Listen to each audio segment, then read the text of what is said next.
اب رمضان شریف بھی آ رہا ہے، اور آپ کو معلوم ہے ہم نے رمضان میں پڑھائی رکھی ہے، چھٹیاں نہیں رکھی۔ جب میں نے حسنین شروع کیا 1999 میں، تو اللہ نے میرے دل میں یہ بات ڈالی کہ رمضان تو علم کا مہینہ ہے، انا انزلناہ فی لیلۃ القدر، اور چاروں آسمانی کتابیں رمضان میں اور سارے صحیفے رمضان میں۔ اپنے اللہ کو کیا پسند تھا اس مہینے کا۔ حضرت ابراہیم علیہ السلام پر چھوٹی کتابیں اتریں یکم رمضان کو، حضرت موسیٰ علیہ السلام پر تورات اتری 2 رمضان کو، حضرت داؤد علیہ السلام پر زبور اتری 6 رمضان کو، حضرت عیسیٰ علیہ السلام پر انجیل اتری 12 یا 18 رمضان کو، اور اللہ کے نبی پر قرآن اترا فی لیلۃ القدر، لیلۃ القدر میں اترا۔ تو سارا آسمانی علم رمضان میں اترا۔ سارے مہینوں کے نام عربوں نے رکھے، محرم، صفر، ربیع الاول، ربیع الثانی، جمادی الاولی، جمادی الثانی، رجب، شعبان، رمضان، شوال، ذوالقعدہ، ذوالحج۔ اس میں جو رمضان ہے یہ نام اللہ نے رکھا، باقی مہینوں کے نام تو رکھے عربوں نے۔ پھر ان کی زبان پہ اللہ لایا رمضان، چونکہ ابھی تو دنیا بھی نہیں بنی تھی اور اللہ نے قرآن کی تلاوت فرمائی تھی، تو اس قرآن میں تھا شہر رمضان الذی انزل فیہ القرآن۔ تو رمضان کا نام اللہ نے پہلے سے چن رکھا تھا، پھر ان سے رکھوا دیا۔ رمضان کہتے ہیں رمض یرمز، جل جانا، جل جانا۔ رمضان کو رمضان کیوں کہتے ہیں؟ کہ اس میں گناہ جل جاتے ہیں۔ مسلمان پہلا روزہ رکھتا ہے اور اس کے گناہ اللہ جلانا شروع کرتا ہے، اس کی بھوک پیاس کی آگ میں گناہوں کو ڈالتا ہے، جلاتا ہے۔ آخر 29 رمضان یا 30 رمضان آخری رات اللہ تعالیٰ اس کی پچھلے سال کے سارے گناہ معاف فرما دیتا ہے۔ تو اس کو اس سے تشبیہ دی گئی کہ جیسے جلنے سے چیز ختم ہو جاتی ہے، رمضان کے روزے کی بھوک اور پیاس کی تپش سے اللہ تعالیٰ پچھلے سال کے سارے گناہوں کو معاف فرما دیتے۔ تو مجھے خیال آیا اس وقت جب ابھی بالکل کزرع اخرج شطأہ تھا، ہمارے مدرسے کی مثال کزرع اخرج شطأہ، دعا کرو اللہ تعالیٰ فاستغلظ فاستوی علی سوقہ سے بنا دے۔ امید تو ہے کہ کچھ شکل اللہ نے بنا دی، اللہ اسے پوری دنیا میں پھیلا دے۔ میری تو تمنا ہے کہ ایک ایسی مثبت سوچ کے علماء کے اللہ میرے ذریعے سے تیار کروا دے جو امت کو جوڑنے والے ہوں، توڑنے والے نہ ہوں۔ کتنا ظلم و ستم ہے کہ پیسے بھی لیتے ہیں اور امت کو توڑ کے چلے جاتے ہیں۔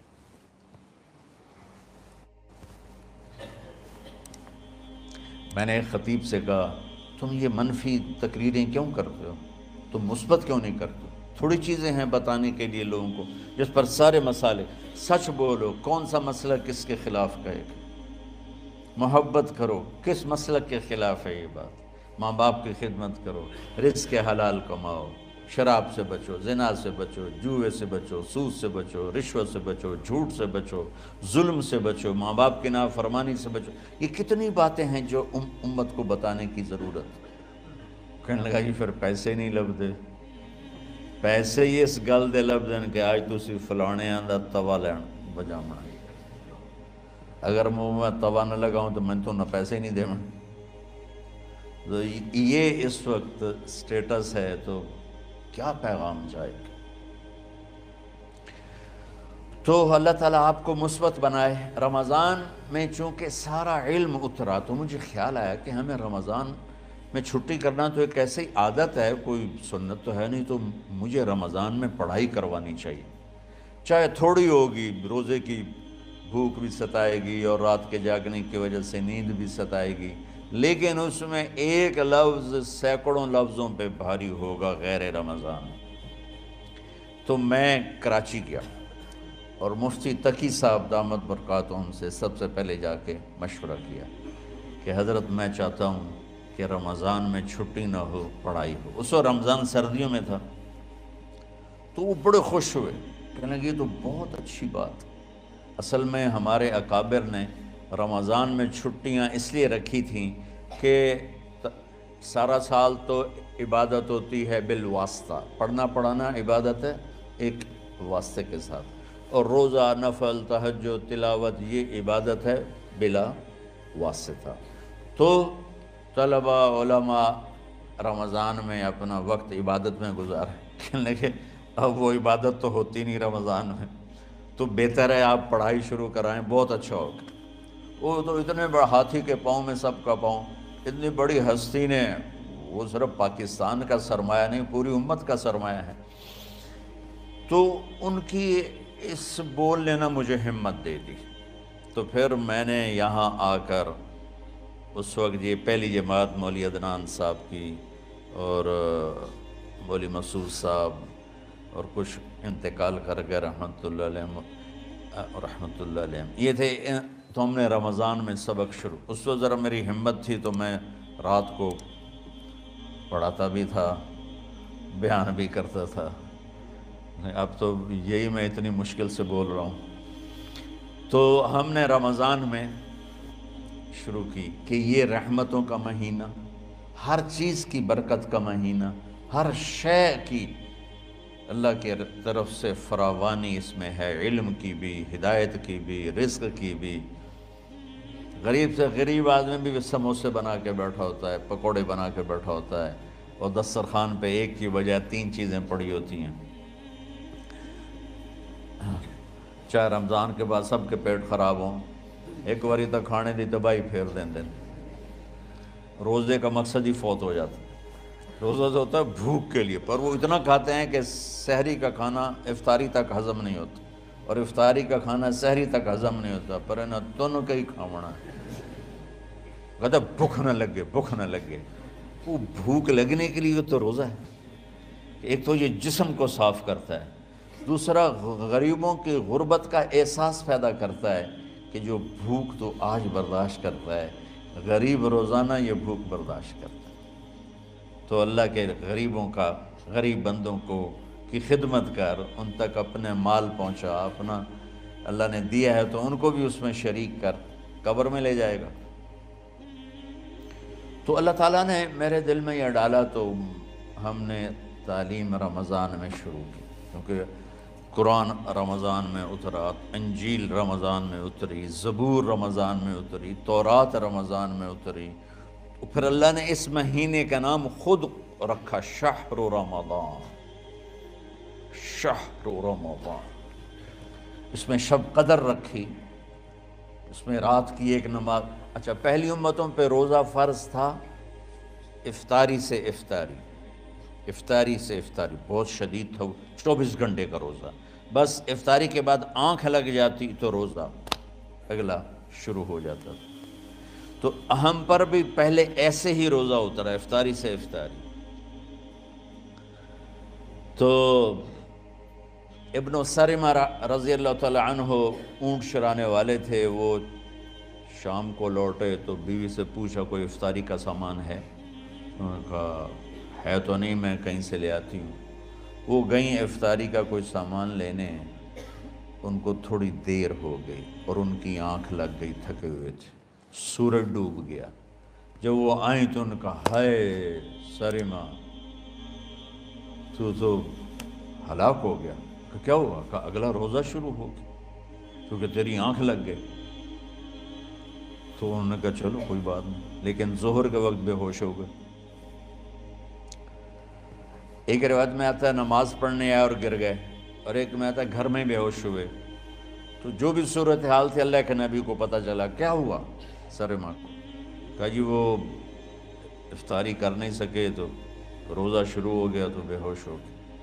تو اللہ کے نبی رنجیدہ ہوئے، تو اللہ تعالیٰ نے قرآن اتار دیا، چلو میرے محبوب ساری رات کھاؤ، حتیٰ یتبین لکم الخیط الابیض من الخیط الاسود من الفجر، کہ میرے محبوب صبح صادق تک آپ کی امت کو اجازت ہے، کھاؤ۔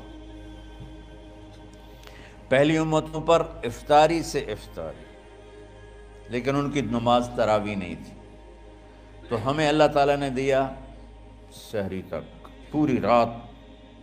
اچھا ایک صحابی آئے، یا رسول اللہ میں تو مارا گیا۔ آپ نے کہا کیا ہوا؟ کہا میرا روزہ تھا، میں بیوی کے پاس چلا گیا۔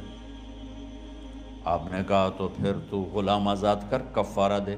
کہا جی میں تو خود غریب آدمی ہوں، غلام کہاں سے آزاد کروں، خریدنا پڑے۔ آپ نے کہا 60 مسکینوں کو کھانا کھلا۔ کہ میں آپ مسکین ہیں، میں کینوں کھانا کھلاؤں؟ آپ نے فرمایا پھر آخری ہے کہ 60 روزے رکھ، مسلسل رکھنے ہوتے ہیں جو کفارے کے ہوتے ہیں۔ وہ کہنے لگا ایک روزے چاہے کم کیتا ہے، 60 روزے اج میں کی کروں گا؟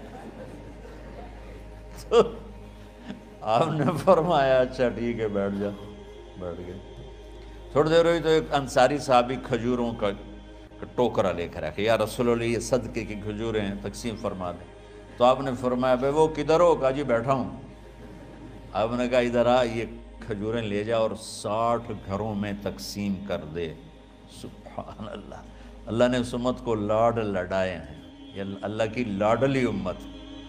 عجیب واقعہ یہ، کہنے لگا یا رسول اللہ، اللہ کی قسم مدینے میں مجھ سے غریب کوئی نہیں، آپ ایسا کرو یہ میرا کفارہ مجھے ہی صدقہ کر دو۔ تو آپ اتنا ہنسے کہ یہ آخری دانت نظر آنے لگے۔ بہت کم ایسا ہوتا تھا، فَضَحِكَ حَتَّى بَدَتْ نَوَاجِذُهُ، ایسا ہنسنا آپ کبھی کبھی ہنستے تھے کہ آخری دانت پورا منہ کھل جائے۔ تو آپ اتنا ہنسے کہ آخری دانت تک نظر آنے لگے۔ تو آپ نے کہا اچھا جا لے جا تیرے واسطے، لیکن یہ صرف تیرے لیے اور کسی کے لیے نہیں ہے۔ تو جب ایسی خیانت ہوئی تو اللہ تعالیٰ نے دوسرا حکم بھی اتار دیا، باشروہن، کہ تمہارے لیے بیوی بھی حلال ہے، کھانا بھی حلال ہے جب تک صبح صادق نہیں ہو جاتی۔ لیکن اللہ نے ہمیں ایک نماز عطا فرما دی جس کو ہم آج صلاۃ التراویح کہتے ہیں۔ میرے نبی کے زمانے میں اسے قیام اللیل کہا جاتا تھا۔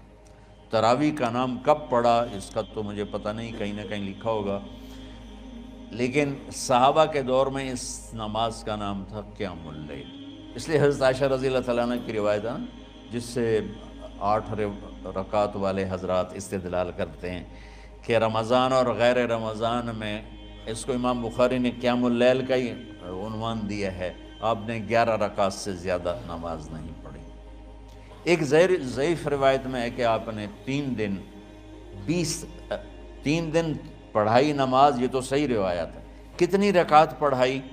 تو ایک ضعیف روایت میں ہے کہ 20 رکعت پڑھائی۔ اچھا ضعیف روایت سے عبادت ثابت نہیں ہو سکتی، حکم شرعی۔ تو جب حضرت عمر رضی اللہ تعالیٰ عنہ نے سب کو، اب میرے نبی کے دور میں 3 دن کے بعد آپ تو آئے نہیں کہ کہیں فرض نہ ہو جائے، تو صحابہ اپنے طور پر قرآن سنتے تھے ٹولیوں میں۔ صدیقی دور میں 2 سال وہ فتنوں میں گزرا، تو اس میں بھی اسی طرح چلا کہ ٹولیوں میں ہوتے تھے۔ حضرت عمر رضی اللہ عنہ کے زمانے میں حکومت مضبوط ہو گئی، طاقتور ہو گئے، تو ابتدائی سالوں میں نہیں، چند سالوں کے بعد اب مسجد میں تشریف لائے تو لوگ اس طرح کوئی 4 ادھر 4 ادھر 5 ادھر 10 ادھر 20 ادھر، تو کہنے لگے ان کو ایک ہی امام پہ جمع کر دیا جائے تو کتنا اچھا ہوگا۔ تو آپ نے سب کو اکٹھا کیا اور ابی بن کعب رضی اللہ تعالیٰ عنہ کو امام بنایا اور سب کو ایک نماز پہ جمع کر کے 20 رکعت کا حکم عطا فرمایا۔ تو حضرت عمر کا یہ عمل اس حدیث کو مضبوط کر دیتا ہے کہ چونکہ میرے نبی نے کہا علیکم بسنتی و سنت الخلفاء الراشدین من بعدی، کہ میری اور میرے خلفاء راشدین کی سنت پر مضبوطی سے عمل کرنا۔ تو حضرت عمر کا جو 20 رکعت طے کرنا ہے، اگر ان کا اپنا اجتہاد ہے تو بھی ہمارے لیے عمل کے لیے کافی ہے، اور اگر ان کو یہ یاد ہے کہ میرے نبی نے 20 پڑھی تھیں تو اور زیادہ اچھی بات ہے۔ لیکن بہرحال جو 8 پڑھتا ہے ہمارا اس پہ بھی کوئی اعتراض نہیں، چونکہ وہ بھی حدیث کے ساتھ بات کرتا ہے، اور باقی پوری امت 20 پڑھتی ہے، ان پر بھی اعتراض نہیں۔ میں ایک جگہ سے گزر رہا تھا، نماز کا وقت ہو گیا، اہل حدیث کی مسجد تھی، میں وہاں نماز پڑھنے چلا گیا تو ایک بہت بڑا اشتہار لکھا ہوا تھا، 20 تراویح ثابت کرنے والے کو 5 لاکھ روپے انعام۔ کہ کس قدر بے وقوفی ہے اور کس قدر احمقانہ یہ امت کی باتیں ہیں کہ 20 تراویح، سینکڑوں سال سے امت کا عمل 20 تراویح آ رہا ہے۔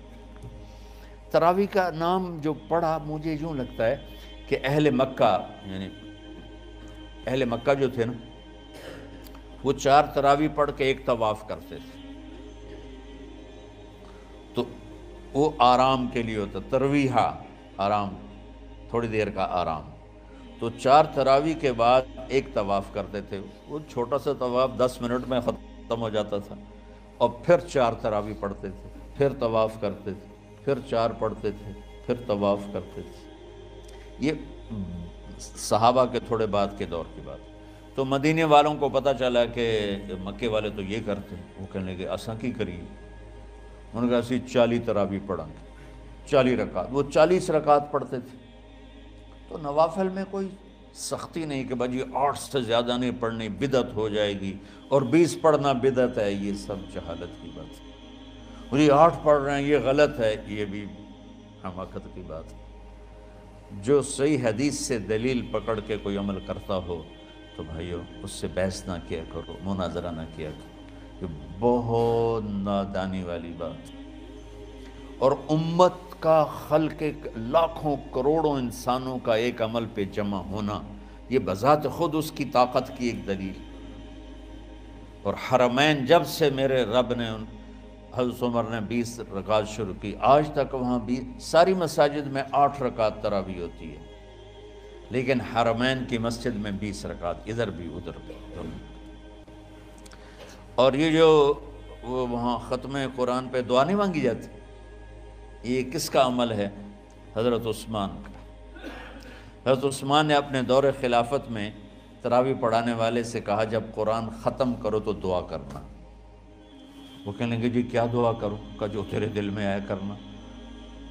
تو ختم قرآن کی رات تراویح کی آخری رکعت میں من الجنت والناس کے بعد دعا کے لیے ہاتھ اٹھانا، یہ حضرت عثمان رضی اللہ تعالیٰ عنہ نے اس کو زندہ فرمایا۔